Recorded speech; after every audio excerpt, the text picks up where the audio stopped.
Well, good morning from FYI Sahara YouTube. Today we're going to take a little trip through the cosmos and we're going to be looking at first Bill Clinton's chart and then Prince Andrew. There is a sordid trail of people and things that all lead to Lolita Island, Jeffrey Epstein, Maxine, let me see, Griswell. I just did her chart. I'm probably forgetting on purpose. Um, Ghislaine Maxwell. Then this trail, this astrological look, leads to Bill Clinton and Prince Andrew, the second son of Queen Elizabeth, who has kind of a sordid past already. He was known as Randy Andy, Randy Andrew or Randy Andy, because he was quite the gadabout town. That's not all.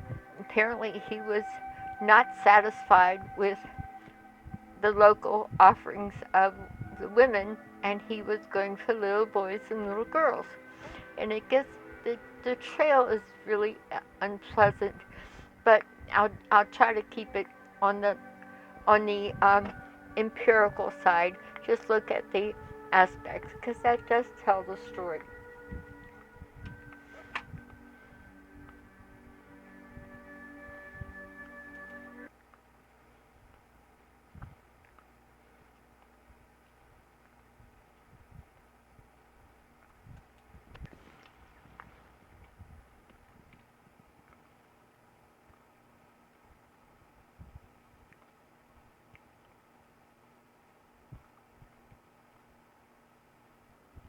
First, when we look up at the sky, when Bill Clinton was born, we're going to see a combination that appeared in Ghislaine and Jeffrey Epstein's charts. They both had in early degrees. Um, they were born kind of at the same time of the year, both Capricorns, and they had Venus and Mars conjunct.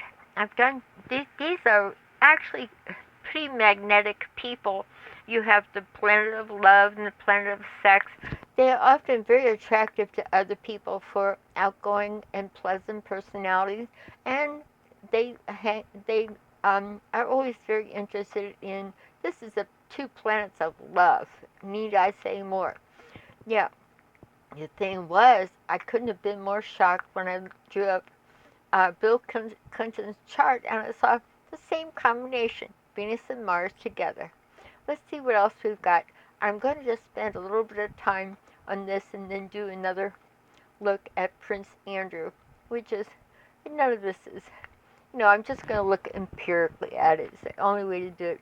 The one thing I want to show you is that the moon and the sun are at the same degree, and they are sextile. In the last YouTube, I showed you Reinhold Ebertein's book. When you look at the sun, oh yes, Pluto. If you look at Pluto and the sun, they're both in Leo, but they're kind of far apart. One is like 26 and the other's 11. When you add those two together, you get 38. You divide it by 2, the midpoint. You look at the midpoint. What if you were to place something here? What would it be? And so you add those two together, 26 and 11, and you get 38 divided by 2 equals 19. So the midpoint of these two planets is the moon in Taurus. Usually a kind of a stable place for the Taurus, but this is, I love money and I love sex. This is the 8th house of sex and reproduction, but is combined with Pluto. Anytime you add in Pluto, the planet of sex and death and God knows what else, anything dark and under the surface, which is why these people are very good psychologists and surgeons, believe it or not, to look below the surface. However, Mr. Clinton decided to become a lawyer. I wouldn't be surprised if he specialized in criminal law when he was in law school. So here we have the midpoint. If you were to put the moon right here, it ties these two together. That's known as a midpoint. If you read Reinhold Everteen's combination of stellar influences, this is the will, the ego, the emotions. Okay, how are they getting along? Pretty well. They're sextile. That's kind of like half of a trine, and it can be very harmonious. You add Pluto. You need scary music for this. I'm not kidding.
All right, let's look at the Venus, Mars equals Neptune in the combination of stellar influences.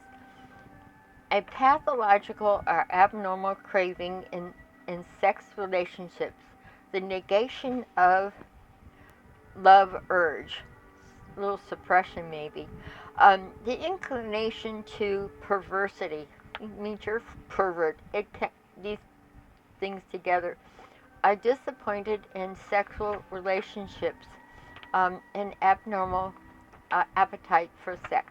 So, hence we have somebody that has some problems, and it's sad. There's ways to deal with. You have something like this in someone's chart. There's ways to deal with this, but I won't get into that now.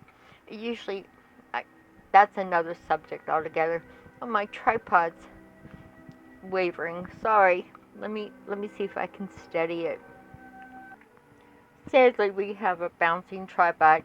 When I do Prince Andrews, I'll try to steady it a bit. And I want to thank you in advance for the people that sent me emails and comments on charts they'd like to see. You can learn a lot. You don't have to be an expert at this. You can learn a lot just by the sun. I'm a Leo. Here I am. And these people go for law a lot, the Leos.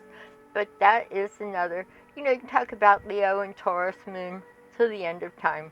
So but if you just know, I'm a Leo, here I am. And there's a seriousness, plus, I won't get into too much, but these people have magnetism. The center of, the sun is the center of our solar system. So, the Leo, it feels that way. Here I am, guys, and they exude that magnetic personality. Taurus moon, I'm stable, I'm dependable, I like land, pleasure, and beauty, food, wine, sex. And these are delightful people to be around. These are not exactly wet blankets and wallflowers. Then you add in the Mars, Venus, Neptune, which is perversion, and you end up on Lolita Island. And this is hitting him at the later stages of his life, and none of this is pleasant. That's all I'm going to say for now, but that you might find this in your chart or somebody you know. Send me an email. I'll tell you ways to deal with this in a positive way. This is a magnetic personality. We have the moon in conjunct Jupiter. Jupiter is largesse, if you think about it. Urbane, smart, jovial, and Leo. So these are the parts of his personality you've always seen. There's a dark seriousness here with Saturn and Mercury. Oddly, not oddly, it's probably meant to be that way. Hillary Clinton has this combination of Saturn and Mercury. So they play together towards serious, deep thought. Now, how serious do we get? How deep do we get? This is like the dramatic character who's in a ivory tower pondering deep and dark things. So this is deep thoughts, okay? His ability to analyze, to retain, to work well with numbers as well. So here you have this dark side. Two things: Pluto, Sun, Moon, darkness with Pluto. Only Pluto adds that in. There's ways to remedy these things and deal with them if you know about them. You have Mars and Venus. Trust me, all people with Mars and Venus aren't perverts. But if you add Neptune in, it's going to change the dynamics. It's like, this is all like minestrone soup, and you have, you throw in an onion. throw in too much garlic, and you have something way different than what you started out with. Can you work with it? Yes. I don't want to get into, I just saw something interesting. It doesn't end as far as depth. Even to this day, I find new things in my chart. I'm seeing that this is in a good aspect to, we have Neptune all over the place. In some of its good aspects, these guys together, imagination. So we have a lot of positive things with these people, especially Jupiter, Uranus, and these are people that fly around a lot. I talked a little bit about Epstein and Ghislaine. Her name is weird. Maxwell. We'll call her Madame Maxwell. That's kind of a cool name that fits her. Anytime you have a lot of Uranus and Neptune, you're going to end up in planes and boats. So these people ended up in an island.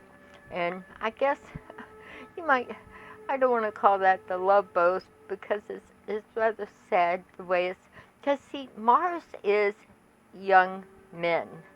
These guys go to war, they're athletes. This is all the martial energy. Then there's Venus, that I love. I want beauty, love. I want the urge to merge.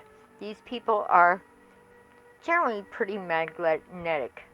So I'm going to leave it there. I wanted to point out these two things right in the first house. Nothing's more powerful than a planet in the first house. So you have, in his later years, Clinton has to face these things, and it's not pleasant. I live near the railroad tracks, which is not bad since I'm also near the beautiful Pacific Ocean, and it's a beautiful day in paradise. Stay tuned. I've got some cool things to bring you, and I look forward to your questions, and I want to move on to Prince Andrew. So we're going to go across the pond. So stay tuned.